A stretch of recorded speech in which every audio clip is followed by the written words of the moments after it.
I'm Howard of ForderLearnToFly, and today we're going to take apart and open up a brand new Xbox and set it up so that we can fly in Microsoft Flight Simulator 2024. Let's get started.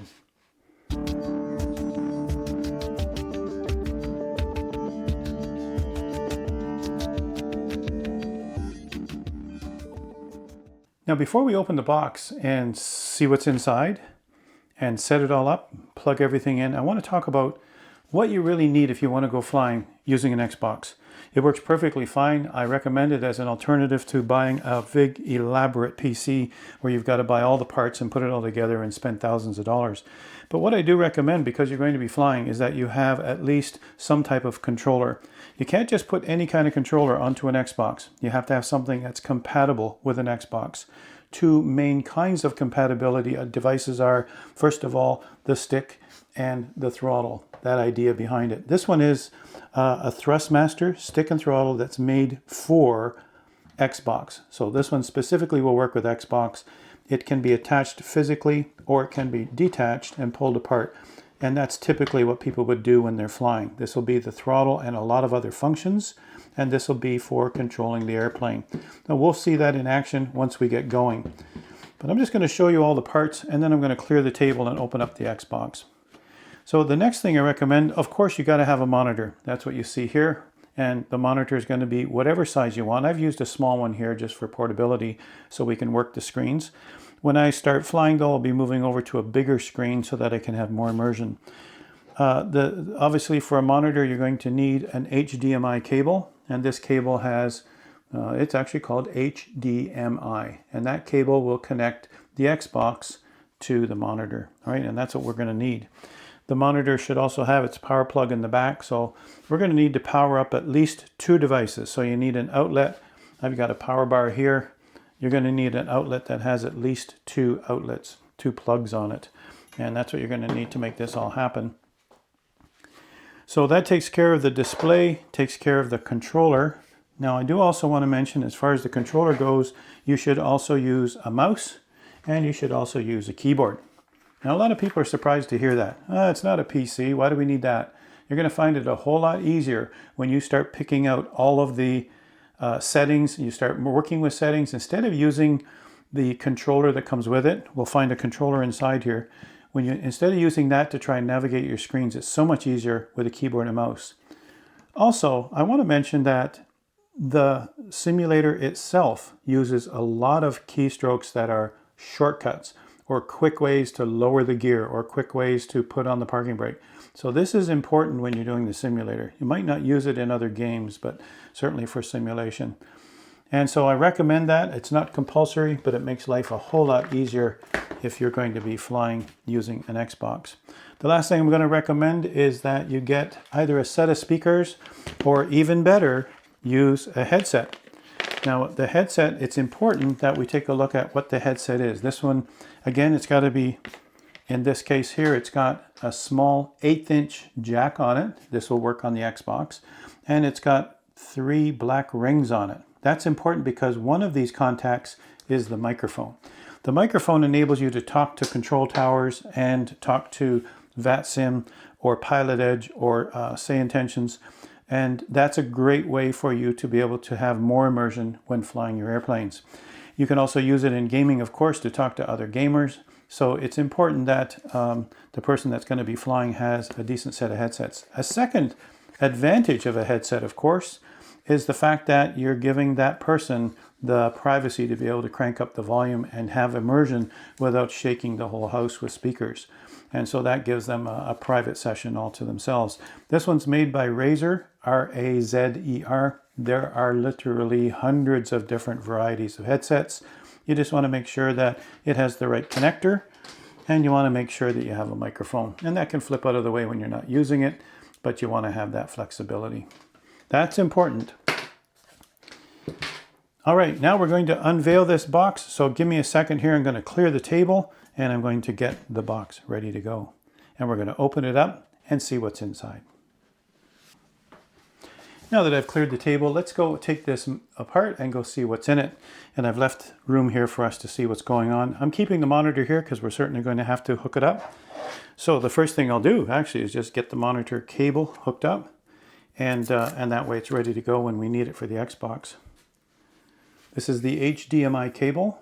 You might already have a monitor with one of these. That'll give you a nice high resolution screen output. On the back of whatever monitor you're using, all the modern ones nowadays have an HDMI input, simple as that, and whatever power output you have on it. That is simple. It only fits in one port. And now I have this end on the other end ready to go into my Xbox. We'll leave that there for the minute. All right, now we take this brand new Xbox and I have to find out how to open it.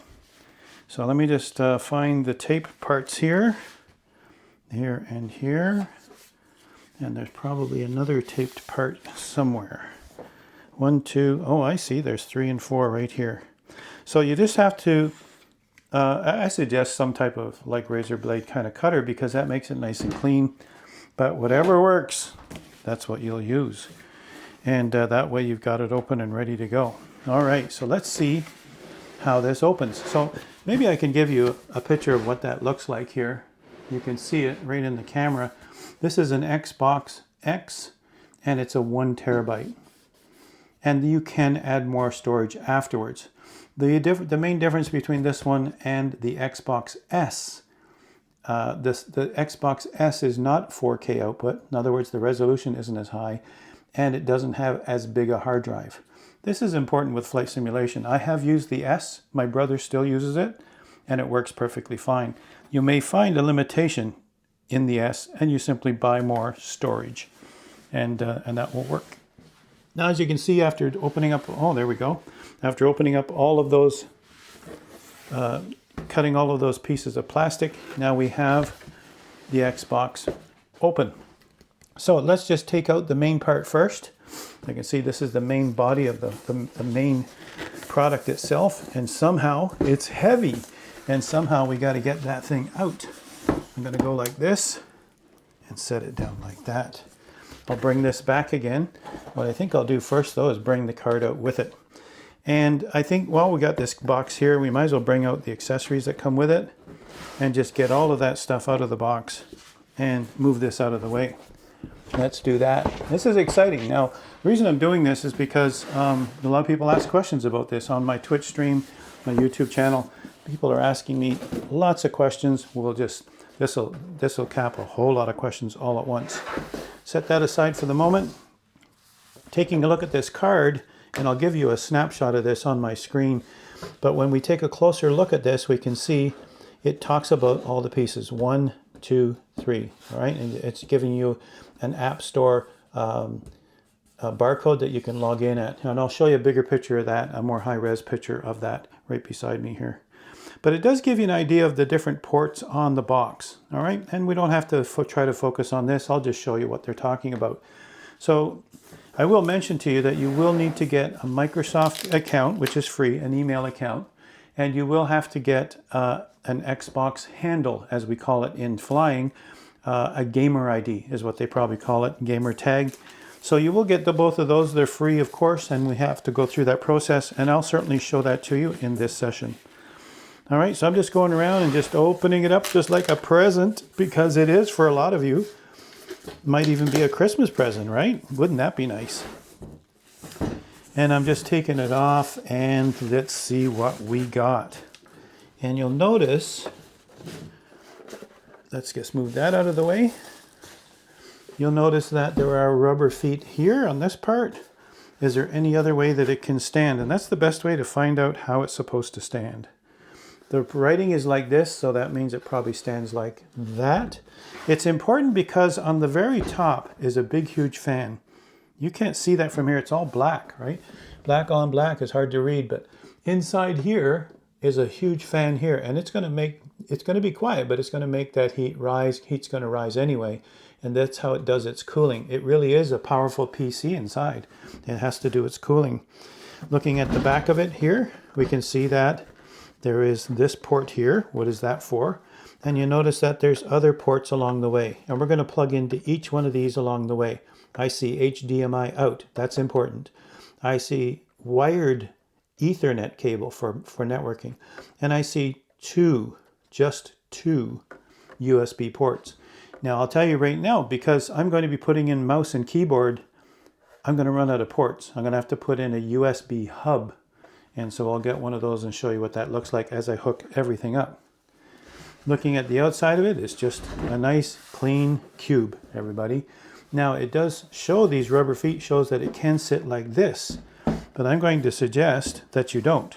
Resist the urge, because the heat will not dissipate properly. And that's what I'm finding with a lot of those who fly with me. The heat does not flow properly. The bottom does have this nice round rubber mount. That's where it's going to sit. All right, so we just sit it up like this, and we have access to the ports, and we're just going to plug everything in. All right, so that's how we're going to do it. Let's just move it over for a second. Let's see what's in the box here. And let's get this thing installed. I want to get to the sim part where we actually go flying, don't you? Let's see what we got. All kinds of stuff. Okay, perfect. Bring it out for you, let you see what we got. Look, they actually give you an HDMI cable. Isn't that nice? And that doesn't always happen, you guys. I'll just tell you right now. Let's take that out also. Ultra certified HDMI cable. That's great to know. All right, put that over this side. Declutter, as we say. In this beautiful little package is the famous Xbox controller. That's it. You can buy all kinds of fancy ones like this. You can get all kinds of themed ones like this. This one works perfectly fine. It also has a connection for a USB connection if you don't want to do the wireless part. Remember, wireless part, you'll go through batteries or you'll have to recharge batteries, and it does actually come with a set of batteries. That's what we'll use for now. But I'll be using a USB cable eventually. All my sim setups use a USB cable right out the back of here. And it's a USB-C cable, and it will plug right into your Xbox, into your hub. All right, so let's do that first. Get this packaging out of the way. This is exciting. And we're going to just take this like this. Look how easy that is. And I'm guessing by the look of it, oh, it's got a plus and a minus right there. You can't zoom in on that at the moment, but your plus is the knobby part. Make sure that goes like that. Snap, and we'll do the negative over this way. If it wasn't right, it just will never come on. Simple as that. It's all set to go. Set that aside. Here's the power cable. We're going to need that. Off she comes. This is all easy, I know. You don't really need to have Howard show you how to do all this simple stuff. But we want to get to the point where if there's any question at all on your setup, then you can be rest assured that we caught it here. Or hopefully I've caught it here. Now, this is going to be in the back of the unit. While it's sitting like this, it's probably not easy to see on the camera. Well, I'll leave it sitting the way it's supposed to. While it's sitting here like this, you can see there's only one place for the power cable. When you do put these in, make sure you push. Push until it can't push anymore. You see how I'm doing that? Because too many times, and I see this with PCs and monitors, people push it in till there's some resistance and think, okay, it's good. And all you have to do is move the cable or move the machine or have vibrations, and out she comes. Look at that. Didn't even have to pull it. So make sure that's in firm, and that'll never come out unless you have to pull it. And then the other side's going to plug in. I'm not going to plug in till I have everything plugged in. All right. Now this is an HDMI cable. I don't actually need the one in the box because I already had one with me. Let's see where that goes. Again, it's going to be, it's called a type of D connector. D, it looks like the letter D, and it only fits in one port right there. And this one doesn't. There we go. Again, push it in all the way, and that way vibration won't make it come loose. The only other thing we need to put in here now is USB. All right. So for that reason, I can't connect the keyboard and the mouse at the moment, but I certainly will as we get into working with the sim. And I'll get a USB hub. I don't have one here in this room. So there's the two main cables. That's really That's the most important part of the whole thing. From here, we can continue. This is wireless. It's going to connect automatically. Now, if I'm going to be going flying, I will want to put in, this is what I'll show you right now, I will want to put in my controller, which I moved out of the way, but now I'll bring it back in now that the big boxes are out of the way.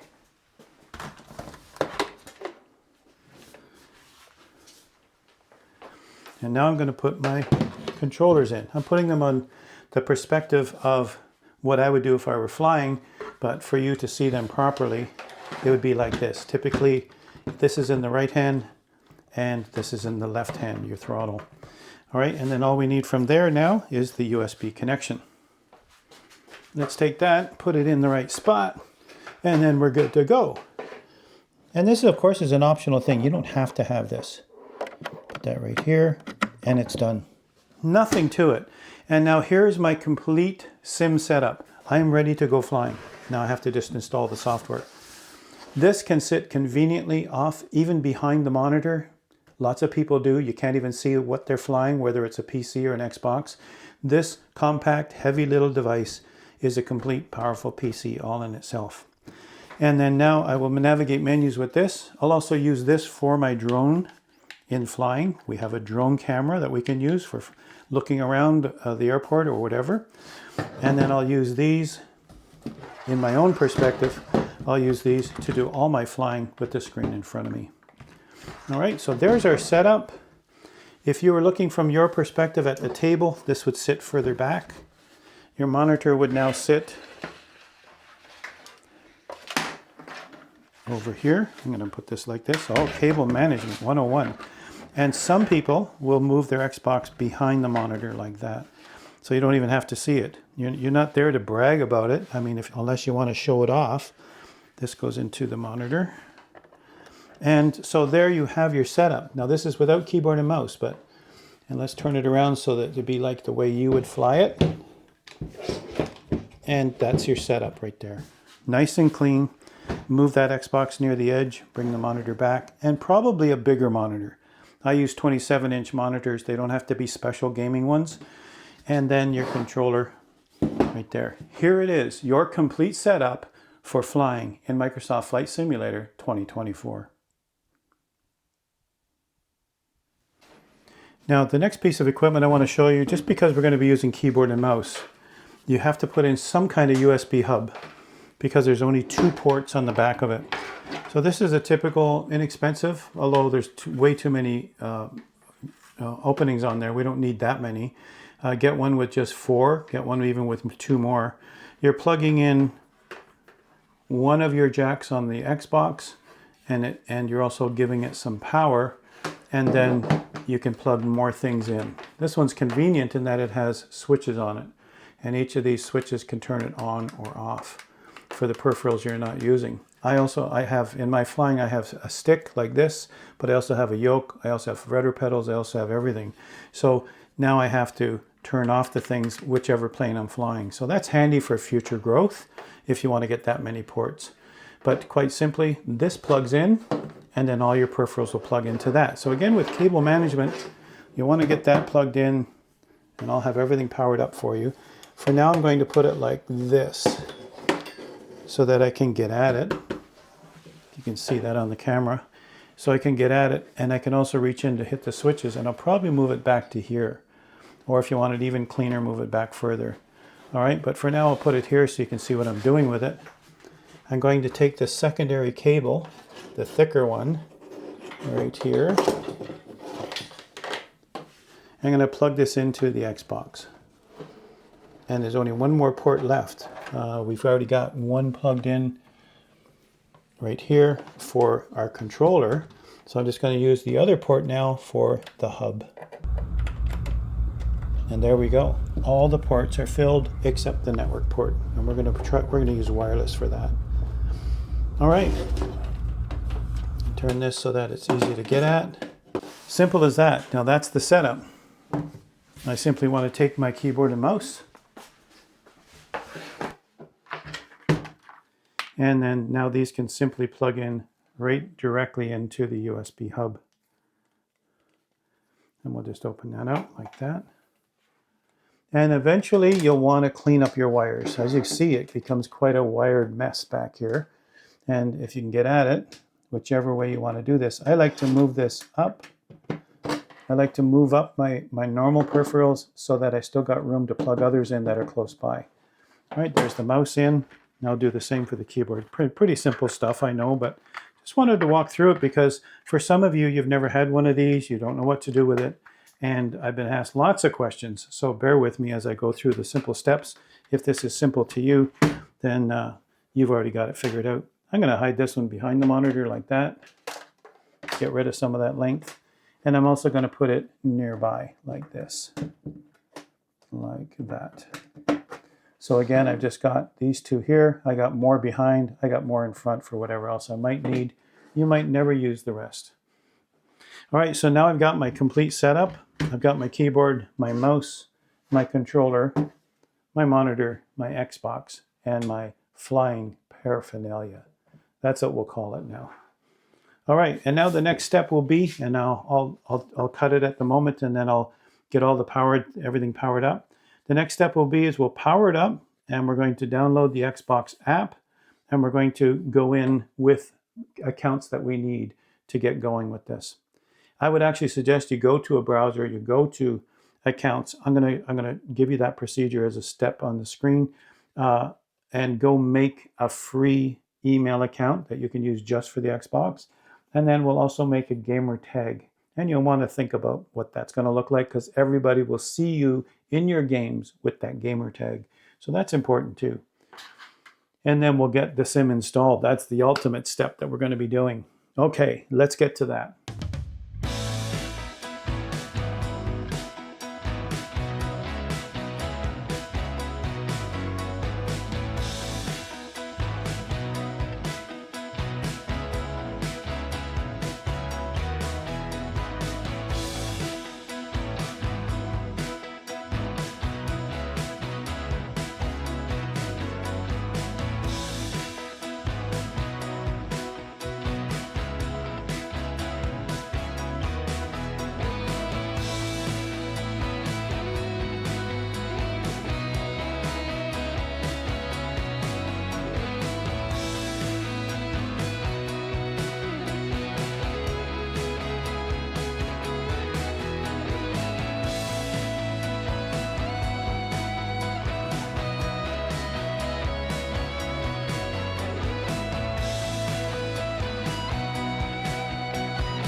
Connect to console.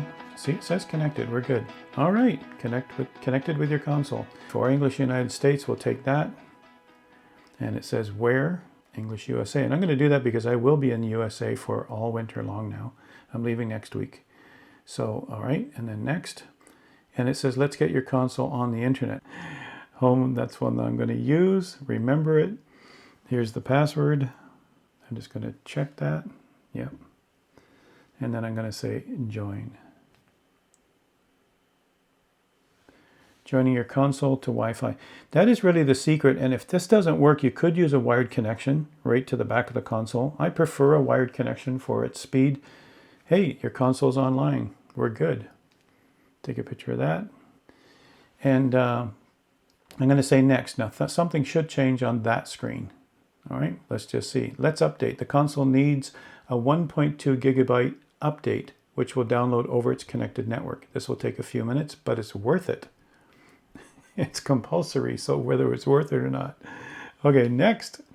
And it says turn on remote features. So this is now giving you some options while it's doing updates. All right, see it's updating on the screen. And again, this is all being recorded in 4K so that you can see it afterwards. Down here at the bottom, oh, no mouse yet. Down here at the bottom, step 1 of 3, downloading. And it says your console will restart during the update. Good. And this is a normal screen that you'll see. Now, while it's at it, it's showing me things on my app to keep me busy while it's doing that. And we'll just see. Now, I started to say that a wired connection is better.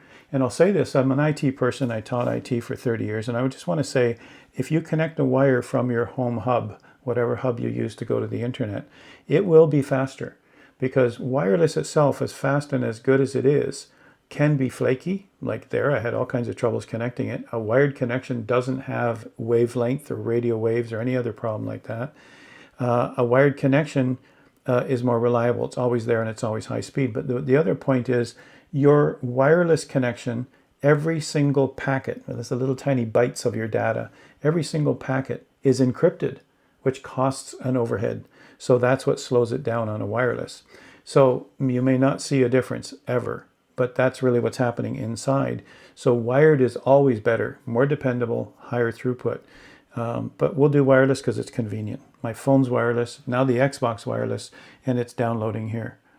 All right, it doesn't tell you the actual speed, might be embarrassing, but it's up to 15%, we're good. Now on here, turn on remote features. Add games to your install queue right from your phone. I'm going to do it from here so we can all see it, right? Use the Xbox Remote Play to play your console games on your phone. That's cool. All right. I don't know if it's so good with Flight Simulator, but hey, we can try it. Chat with friends on Discord right from your console. Now this is important. And I've actually had viewers and followers on my Discord channel who can send me their screen from Xbox while they're flying as they're teaching a course. We just had one recently on aerobatics.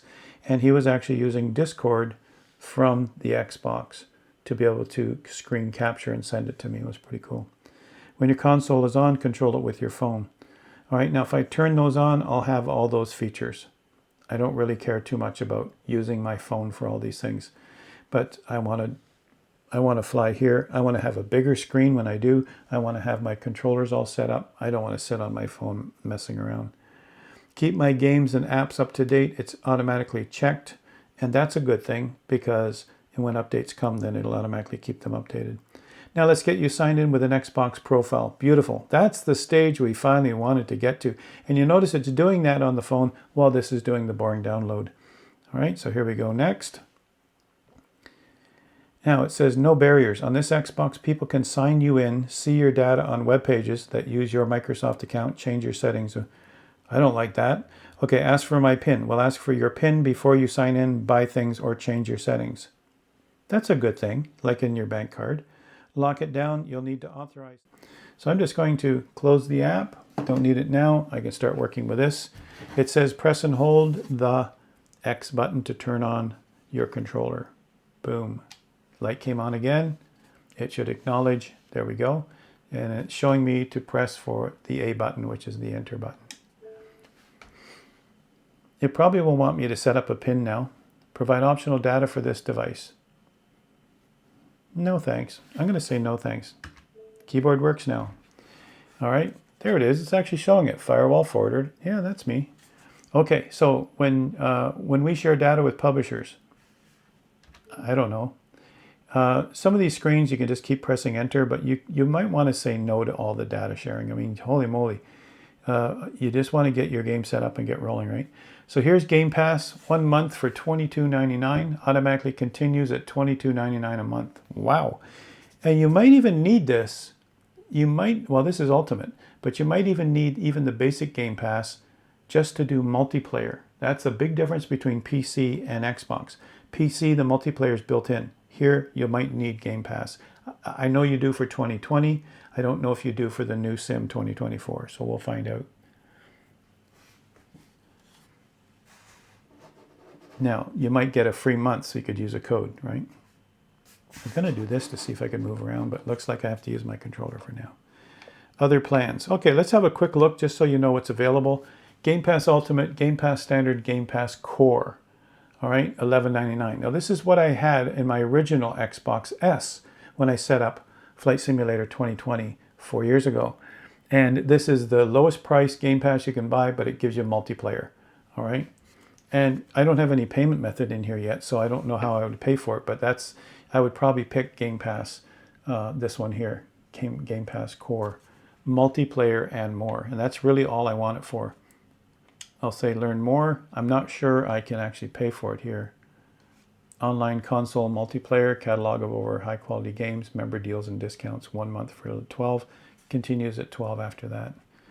Now, I might have a code that I can use from my laptop. I never did use my 1 month on my laptop with a code, so maybe I can use that.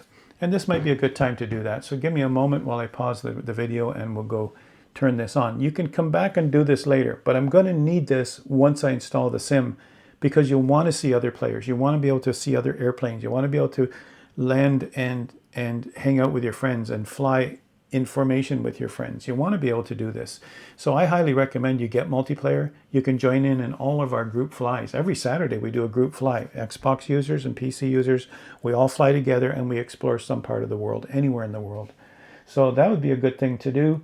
And it doesn't take any skill. You just put the throttle forward, get in the air and follow us. You know, that's really what it is.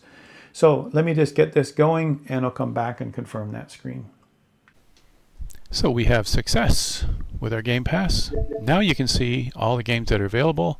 Certainly you can add more if you wish that come with Game Pass, but we're going to move over here to Flight Simulator.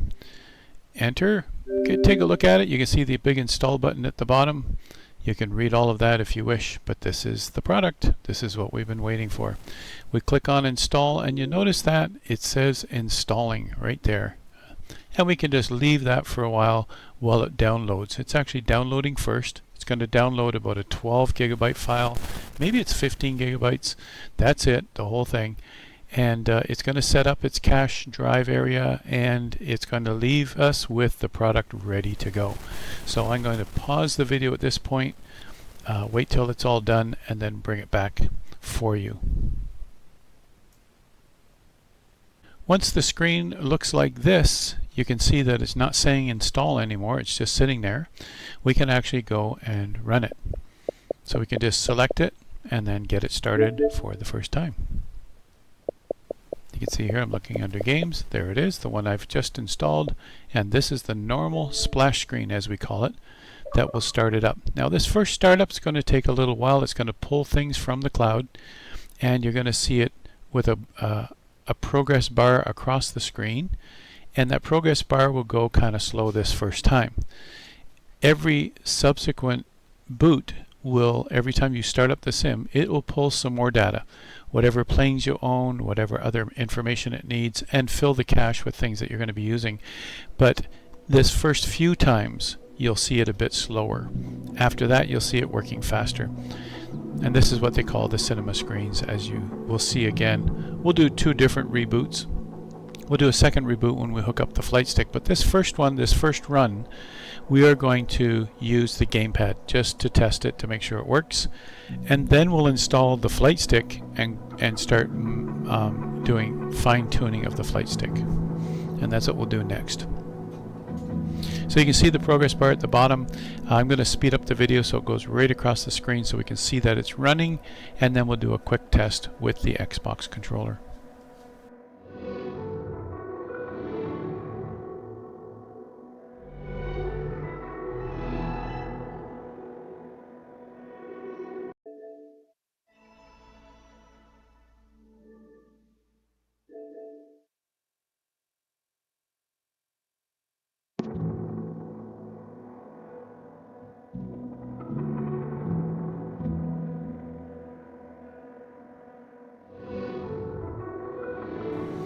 And as it closes in here for the final on the bar, now you can see it says, oh, enable screen narration. We don't need that. We can skip that. And once we say skip, then we can see the normal start button on the bottom right corner. Now we'll go and highlight it, click it, and again, you're getting used to doing this with the left thumb and the Y key. Here's what we have for our devices so far. We haven't plugged in the FlightStick yet, gamepad and keyboard.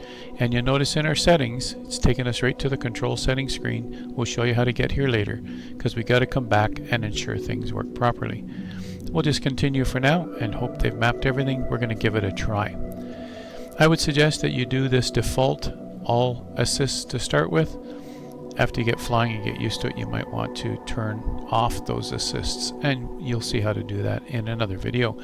I'll be going through a lot of the settings in future videos on this sim. We certainly have a lot of material to cover. Once we get past this screen, then we will continue, and you'll see I'm going to customize my identity now. And here you can make a selection. I'm not going to dwell on this in this video today, but in here you can select gender, face color, color of clothes, color of hair, types of sunglasses, almost anything you can think of to make your own unique avatar here in the game. I just picked one of them. It could have even been a woman, and I'm just going to try one of them. And it says, oh, we know you, Firewall Forder, and then we continue from there. This is your normal start screen. I'm not going to dwell on it yet. We're going to just go to Free Flight, which is right there, and we're going to run that and just see that the gamepad works, the Xbox controller works. And that way it's a really good test to see whether things work. I'm taking out the standard Skyhawk.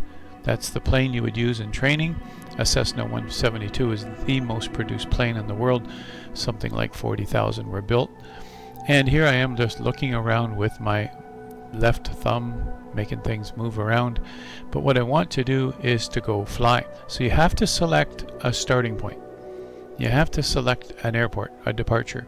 And what you'll learn as you go along is departure airports have what's called an ICAO code, ICAO. And that's a 4-letter code, sometimes 3-letter code, of the airport name.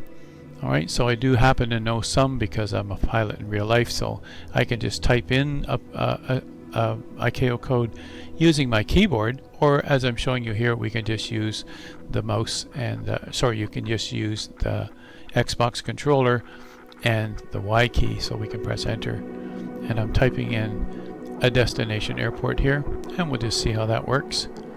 It comes up with a list. The first one on the list should match what I typed. I should just go select it. Again, just using the controller like that. One more down, press Y, and away we go. Now I've got a destination, and you can see on the bottom right I can start my flight. That's the idea behind it. KPAE is Payne Field in Washington State. I've done a lot of lessons with Jane Reynolds on the Microsoft official channel over the first 2 years of the previous sim. This is the airport we flew out of, so we know it well. So we'll go there. And what it's doing right now, it's fetching data for the area and pre-caching it into your temporary cache, a temporary spot on your hard drive where it will cache information. It doesn't load the whole world like the previous sim. It doesn't load everything that you need like the previous sim. It just loads and caches things you'll need immediately in the area where you'll fly. And as you fly, it looks ahead and finds more stuff that you need and pre-caches that. And it gives us great performance because of it. So that's why there's this long pause here. It's pulling in data. You can see by that sort of circular indicator in the bottom right corner that it's pulling in data. And then as soon as it finishes pulling in the data that it needs, it's going to focus in on the airport from this screen. Should tell you something though, right?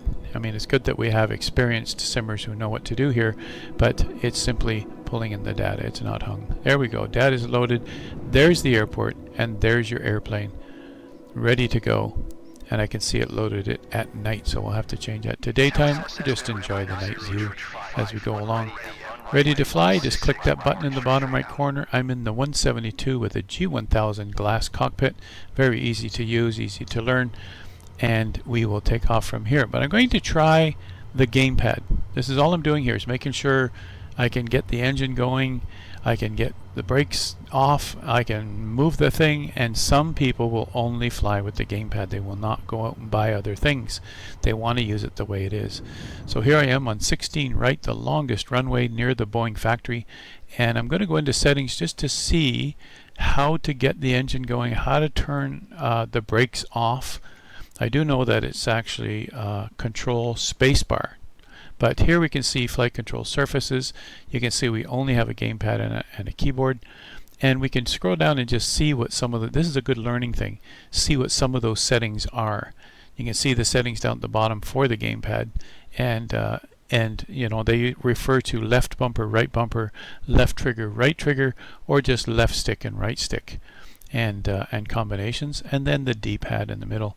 So if you're not familiar with the Xbox controller, there is a diagram. You could do a quick search in Google Images for Xbox controller labels, and it would just talk about what each one is actually called, and then it gets easier after that. Anyway, we're just going in to take a look and see what they are, and this is a good thing for you to browse too. How do I turn the brakes off so I can go? How do I increase the throttle? All of those things if you don't know how to do them. Now, once you hook up your flight stick, you probably won't need to use the gamepad. Your flight stick can fly the plane, it can also control the throttle, and there's extra buttons on it to do extra things like lower your gear or lower your flaps. All of those things can happen. Here I'm doing a search for a specific thing, and I just want to see what it shows up, and there it gives us an idea on what can be done with each of those. And that's the idea behind it. It's just we're learning, right? We don't memorize this stuff. And you can see toggle parking brakes, right bumper plus X. That's toggle the parking brakes. I want to get those off first so I can get moving. And the normal brakes is X and 2. All right, and so we would want to be able to just push that X key and make sure that we can use our foot brakes when we want to stop after we come in for landing. So there we go. We know what to do now. So we're going to release the parking brake using the controller.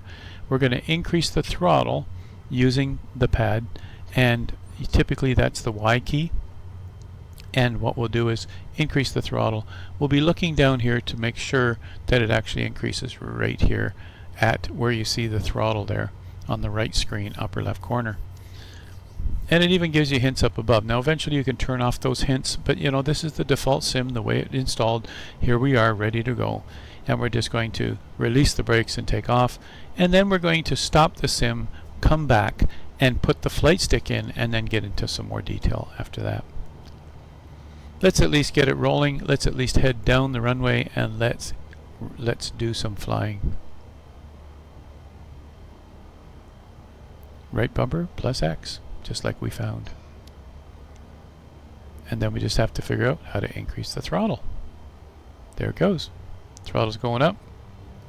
Little bit of movement. Good. Okay, so that's going to work. Okay, let's give it full throttle. And as we get to 55, and there's an outside view, by the way. As we get to 55 knots, then we'll pull it up. Just thought I'd give you a nice round view from outside the plane. Try to keep it near the center line. And it says gently pull back on the stick, and we're in the air. Now I don't normally fly with a gamepad, but this is, I'm trying to be gentle. It's such a tiny little control. I'm so used to a full yoke or a full stick that you can move around quite freely with a lot of movement. So that's it is definitely a skill to be able to fly with the gamepad, but lots of people do it. And here we're flying around Payne Field. There's your normal view from the pilot. But you can certainly use your hat switch to look left and right and around, or go to the outside view, which some of you liked also. I like this view when I'm looking around the scenery. You get more of the scenery. And then when I want to go back to more realistic, then I go back inside the plane. Alright, so that's enough for now. We're just letting you see how that's done. We can try to do a landing, and we can try to do lots of things, but we're going to go and hook up the flight stick and then take it for a real flight as we go along.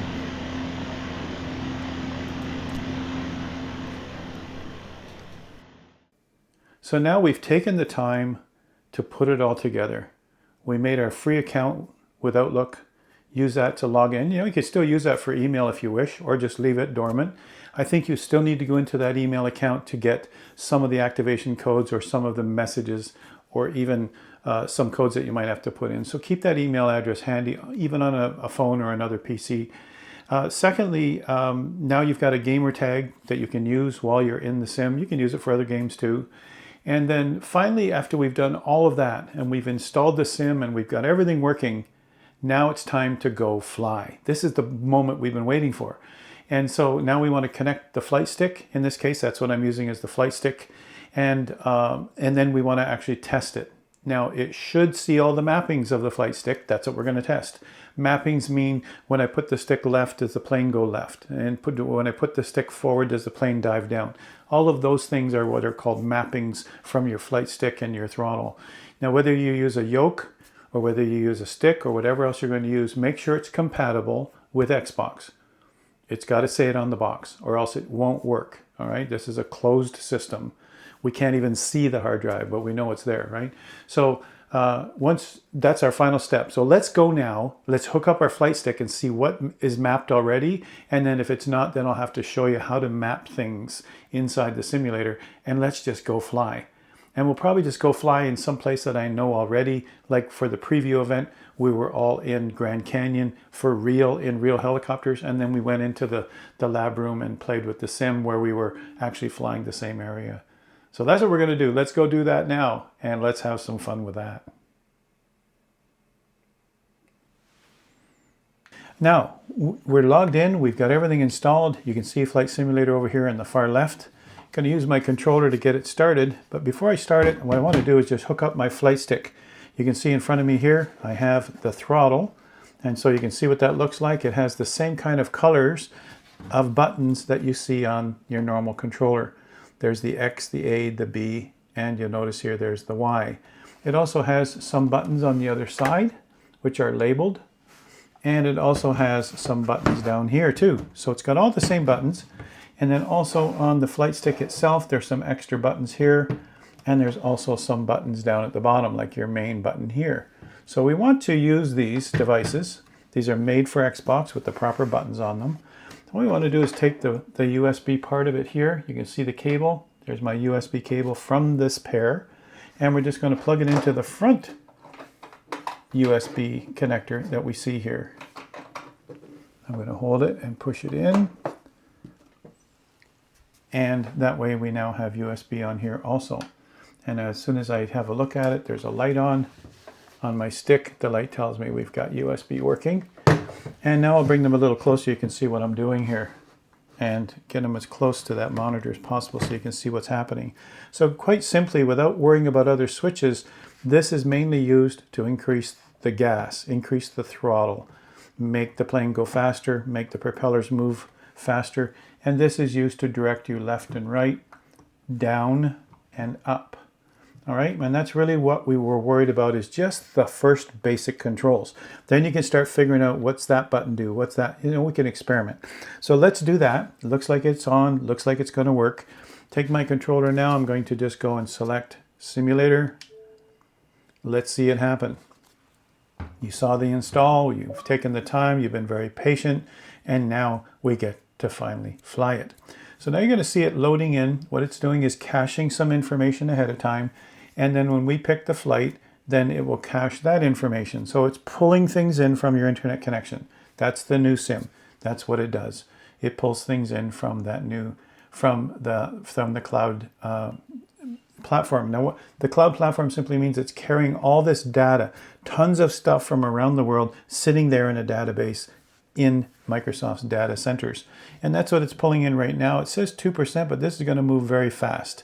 You'll see this on a bigger 4K screen, you guys, but right now we call this the cutscene, the cinema screen, and you'll see it pausing now and then. It doesn't mean your system is slow. It means that it's pulling stuff from the cloud, pulling stuff from data servers, and while it's pulling stuff, sometimes the graphic will hesitate. That's all that means. That's no indication of your performance when the sim is running. This is doing really well, 15%. Now once it reaches about 20%, it'll zoom. It'll do this the first few times. It's pulling in more data each time you do this, and eventually it's got some cached data that will make it run smoother. Most of the stuff still comes from the cloud, but still the initial setup stuff is what's happening. So the first 3 or 4 reboots when you first start the sim, we'll have this slower bar, and then all of a sudden it'll zoom all the way to the right, and then we'll be okay. So we just have to wait for that, and then we can fly for the first time. And this is the first time this has been hooked up. I haven't done this ahead of time to make sure it works. I'm just trusting from all the other installs I've done that this will work just fine when we get to it. So we're sitting at 30% odd, so it's going to zoom faster from here. And it's loading background objects now. It's loading sim objects. Hard to read that screen. Maybe I'll zoom in here in post-production so you can see what that looks like.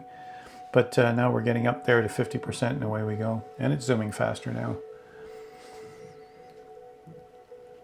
Once we're ready, I'm just leaving the keyboard and the mouse over here to the left. And I'm just going to use these to go fly. But don't forget, we've still got to configure what airplane we're going to fly, where we're going to fly. And I'm going to pick a standard airplane, something low and slow, like a 172 for now. And I'm going to pick, say, Grand Canyon, where we were for real for the preview event. So you can see what that looks like. And then we'll go from there.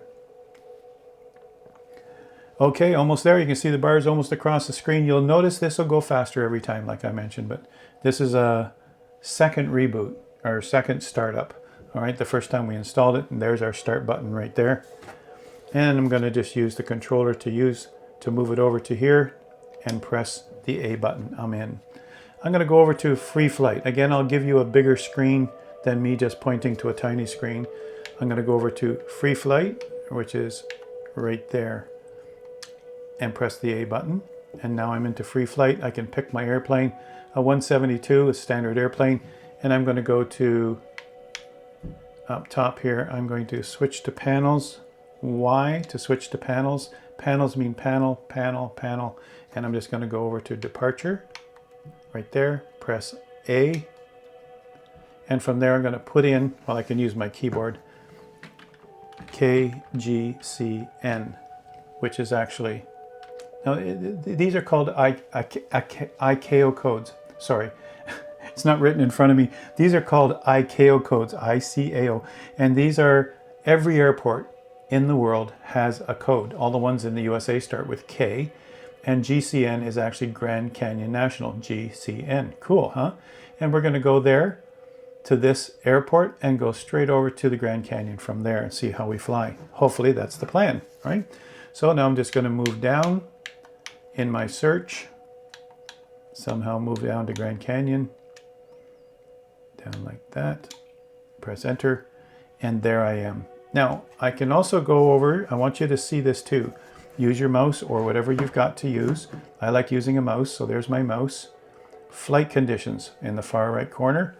Flight conditions, I want you to make sure all three are on the middle. All right, now later on you can play with weather and make it live, whatever. But right now, just put all three in the middle, and that way you'll see other people in multiplayer who are flying in the area. All right, and we were just flying here today in my group fly. We had quite a few people all flying around the same Grand Canyon area.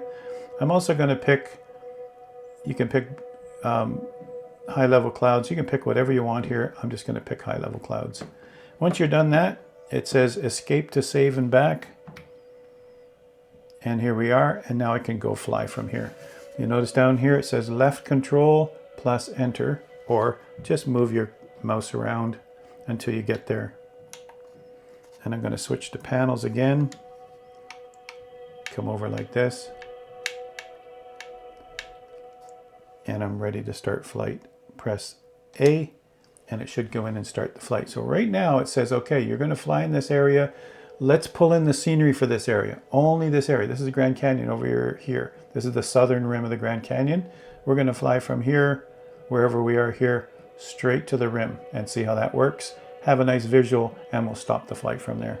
And you can stop anytime you want, or you can go back and land.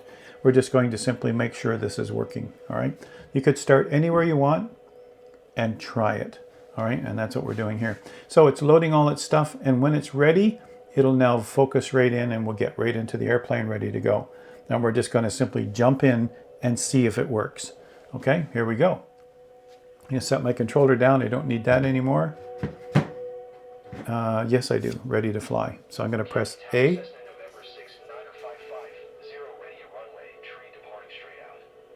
Depart straight out. Here we go. Ready to fly. Look at all the POIs up ahead. These are points of interest that you can go and explore at the Grand Canyon. This is where we get to see if it's going to work. I'm looking at my throttle over here on my right screen. As I move this, I'm hoping the throttle will work. Nothing. I'm going to go outside view. Outside view I think is here or here. None of this is working. So I might have to plug that in at the back. I thought the USB at the front would work.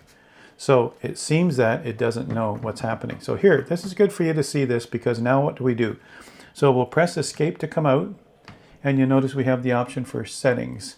Whether you use your controller or whether you use a mouse. Mouse is so much easier, although I am using my left hand for the mouse. Go to settings, and we're going to go over here to controls. And under controls now, we're just going to see if it finds it. Now right now it's looking at the gamepad. Is there anything else? It doesn't seem to see this. This is made for Xbox. It doesn't seem to be able to see it here in the sim. It just says gamepad. So it's not here. If it were here, it would actually show it right here. Controller, mouse, keyboard, mouse. It doesn't show it on the device list. Something's wrong. It's not seeing this. So I'm going to disconnect one of these things, maybe the keyboard, plug this in at the back, because it was plugged into the front, you see. And it has a light on. I'll just have a look back here. Maybe there's a setting for Xbox versus PC. Let me just have a quick look, because I have used it on a PC. And it has a switch. Oh, here's the switch. That's probably it. Look at that. So maybe you can see that, maybe not. I'm going to turn this around so you can see it. I'll take a picture of it maybe.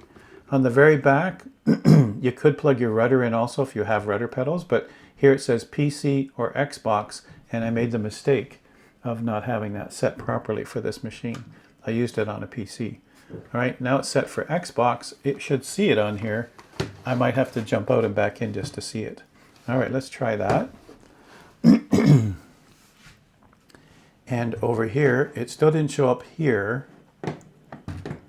So I'm just going to save and back.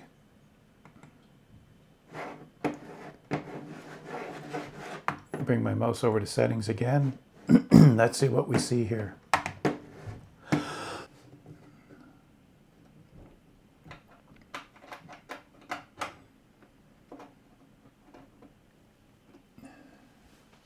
There it is. Okay, so now you see all I did was unplug it, plug it back in. Now that it has the right setting, now we should be able to go. And you notice down here it does say T.Flght Hotas One. Right. If I could get my mouse working properly. Right. Oh, it doesn't work right on this surface. All right, let's just rearrange some things here. I'm trying to do this so you can see all the controls. There we go. Hot. There we go. And now it says Xbox. There it is. There it is. All set to go. So we should be good. Save and back. Now let's see what happens. Resume. We're ready to go. Now I'm watching again over here as I increase my throttle. You typically leave this in your left hand. Let's just fly properly like this. And I'm watching the throttle here as I increase. Yep, it's increasing. I've got power. I'm going. So left control and space, or one of these is the brake. So let's just see. We'll try X. And again, I'm just trying stuff, you guys, to see what works. I'm pushing buttons.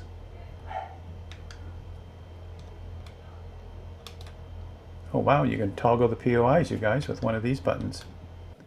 Looks like it's this guy right here. Okay, that's for toggling. Looking around, you can see here, I'm looking around, that's working. When you're outside the plane, you can look down also. I'm going to find the button to get to the outside. None of those get me outside.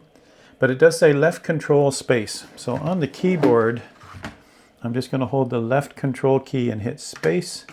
And that gives me, that should have released the brake. And in fact, I'm going to give it a little more throttle with my left hand. It's going up to 1300, 1200. Oh, it's backwards. Oh, I see. All right, so right now, I push all the way forward and it goes back to 0. So what you want to do, again, this is something that, you know, the fine tuning, you want to be able to push forward and get full power. So I'm going to go back to settings. I shouldn't have to do this, but that's the way it is. I'm going to go to controls. I'm going to go down here to this one. It's already selected. And now I'm going to just go to flight control surfaces, primary flight control surfaces. And in there, I want to go take a look at whatever the, oh, by the way, the rudder axis is a twist. The rudder is the floor pedals, which can steer on the ground, all right? Later on, you would use it for more advanced flying too. But what I'm looking for is my throttle. And the throttle in here, that's not a primary control surface. That's a secondary, and we should be able to find throttle in here. There's flaps. And I don't see throttle anywhere. Well, it's not a control surface. Yeah, that's right. And trim. Quite honestly, I'm surprised that the throttle, where should the throttle be? Oh, this is only flight control. I'm sorry, everybody. Here, let's go back and let's just simply do it the easy way. Search by input, and we're looking for THROTTLE.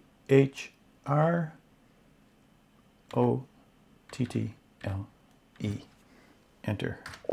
All right, and then now we find our throttle. Here it is, the throttle axis. Now here's the secret when it goes the opposite direction. Come over here to the gear, and in the gear you can change it to inverted. That might be valuable for you to know, all right? It says my new airplane profile. Okay, let's just leave it like that. You can make it any name you want, but now we've got the inverted axis. Over here in the bottom left, we go back, save and go back, and this should work now. I'm going to bring this back to 0, resume, and again, we're looking over here now. I can actually increase the throttle. It's going higher, higher, higher, and we're starting to move down the road. I'm going to use this to twist.